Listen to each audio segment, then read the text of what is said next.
അങ്ങനെ ചേച്ചി വന്ന സന്തോഷത്തിലാണ് നമ്മുടെ ടെസ്സമോള്. അവൾ ചേച്ചീനെ കുറേ നാളായിട്ട് കാണുന്ന കാരണം അവൾ ഭയങ്കര ഹാപ്പിയാണ് കേട്ടോ. അങ്ങനെ ചേച്ചി കൊണ്ടുവന്ന ബാഗിൽ എന്തൊക്കെയോ ഉണ്ട്. അപ്പോൾ അവളും ഭയങ്കര പരിശോധനയിലാണ്. പിന്നെ ഇത് ചേച്ചി കൊണ്ടുവന്ന എന്തോ ഒരു സാധനം കേട്ടോ, പേരൊന്നും അറിഞ്ഞോടെ.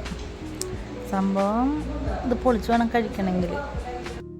ഞാൻ അത് പൊളിക്കണ കണ്ടിട്ട് ടെസ്സ നോക്കിയിരിക്കുന്നുണ്ട്, എന്തൊട്ടി കാണിക്കണമെന്ന് വിചാരിച്ചിട്ടാന്ന് തോന്നുന്നു. അങ്ങനെ ഒരെണ്ണം ഞാൻ ടേസ്റ്റ് ചെയ്തു. അവളെ വായുന്നപ്പോൾ ഇങ്ങനെ വെള്ളം ഇങ്ങനെ ഒറ്റിട്ട് വീണുകൊണ്ടിരിക്കുന്നുണ്ട് കേട്ടോ. അങ്ങനെ അച്ഛൻ പറഞ്ഞു അവൾക്ക് കൊടുത്തോ, കഴിച്ചോട്ടെ എന്ന് പറഞ്ഞു. അങ്ങനെ പിന്നെ ഒരെണ്ണം കയ്യിൽ വെച്ച് കൊടുത്തു. അതിൻ്റെ പിന്നാലെ അമ്മയ്ക്ക് ഒരെണ്ണം കൊടുത്തു. അപ്പോൾ അമ്മ അതിൻ്റെ ടേസ്റ്റ് നോക്കിയിട്ട് അടിപൊളിയാന്നൊക്കെ പറയുന്നുണ്ടായിരുന്നു കേട്ടോ. അമ്മയാണെങ്കിൽ എന്ത് കഴിച്ചാലും അതിൻ്റെ പിന്നാലെ അവൾക്കൊരു പങ്ക് കൊടുക്കും. അപ്പോൾ അത് കിട്ടാനുള്ള തന്ത്രപ്പാടിലാണ് അവൾ. അപ്പോൾ അവളുടെ ഷെയർ കിട്ടിയപ്പോൾ അവളും ഹാപ്പി, ഞങ്ങളും ഹാപ്പി.